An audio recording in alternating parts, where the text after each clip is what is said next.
پہلا بنیادی رشتہ خامند اور بیوی ہے اور آخری رشتہ بھی خامند اور بیوی ہے.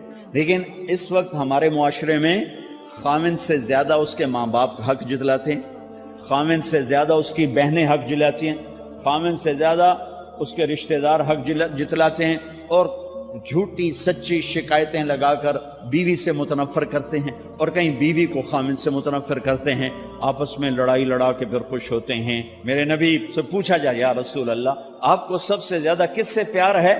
تو آپ نے کہا عائشہ سے. اللہ، وہ جھینپ کے کہنے کہ نہیں، میں پوچھ رہا ہوں لوگوں میں آپ کو کس سے زیادہ پیار ہے؟ تو آپ کہتے ابو بکر سے. تو آپ نے پھر کہا ابوہا، مجھے عائشہ کے باپ سے زیادہ پیار ہے. پھر پہلے عائشہ کا تو پھر کہتے ابو بکر.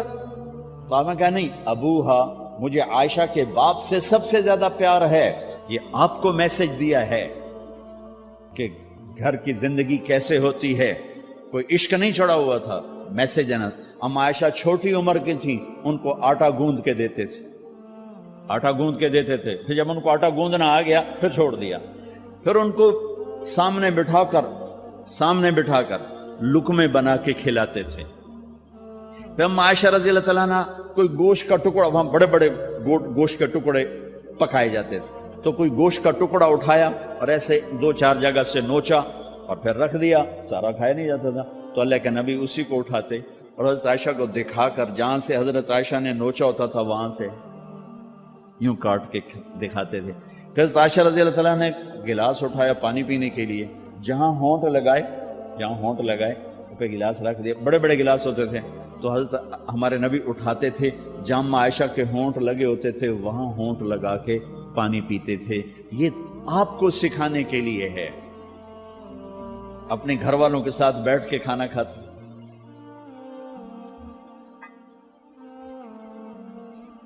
یہ میرے نبی کی معاشرت ہے، یہ میرے نبی کی زندگی. گھر میں جھاڑو دیتے، اپنے کپڑے خود دھوتے، کوئی چیزیں بکھری پڑی ہوتی تو بیوی کو نہیں ڈانٹتے، خود اٹھ کے سیٹ کر کے رکھ دیتے.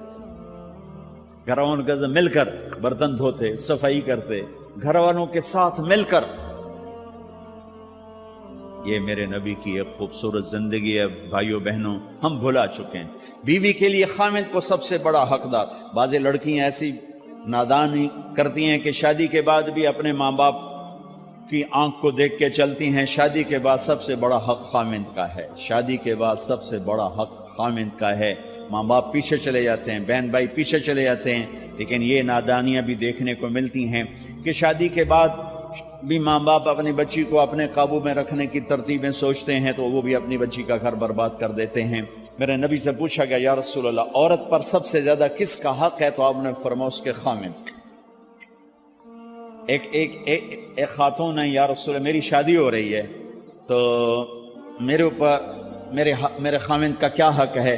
تو آپ نے ارشاد فرمایا تیرے خامد کے جسم پر زخم ہو، زخموں میں پیپ پڑ جائے اور تو اپنی زبان سے چاٹ کے زخم صاف کرے تو تو نے اپنے خامد کا حق ادا نہیں کیا.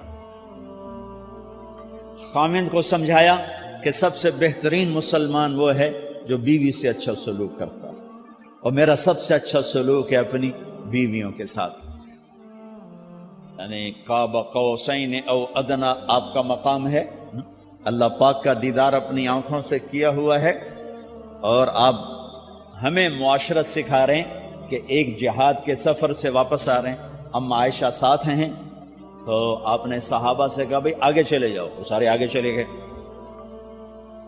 جب سارے نظروں سے غائب ہو گئے تو آپ نے کہا عائشہ دوڑ لگاؤ گی میرے ساتھ؟ عائشہ نے نہیں کہا، میرے نبی نے کہا دوڑ لگاؤ گی. آج کل کا کوئی علامہ بھی یہ نہیں کرے گا. عائشہ دوڑ لگاؤ گی میرے ساتھ؟ کہا جی لگاؤں گی. تو دوڑ لگائی تو عائشہ فرماتی ہے میں آگے نکل گئی، اللہ کے نبی پیچھے رہ گئے. چاہے آپ جان بوجھ کے آستہ ہوئے ہوں ان کی دل جوئی کے لیے. کچھ سال گزر گئے، پھر جہاد کے سفر سے واپسی ہو رہی ہے تو آپ نے صحابہ سے کہا بھائی آگے چلے جاؤ. تو سارے آگے چلے گئے، غائب ہو گئے. عائشہ دوڑ لگائیں؟ کہا جی لگائیں. تو فرمایا کہ ان دنوں میں ذرا موٹی ہو گئی تھی، جب دوڑ لگائی تو اللہ کے نبی آگے نکل گئے. تو پھر آپ نے کہا عائشہ ہذہ بتلک، عائشہ اب تیرا میرا حساب برابر ہو گیا. اس دفعہ تو آگے نکل گئی, آج میں آگے نکل گیا. یہ میرے نبی کی معاشرت ہے کہ بھری محفل میں کہہ رہے ہیں مجھے عائشہ سے سب سے زیادہ پیار ہے.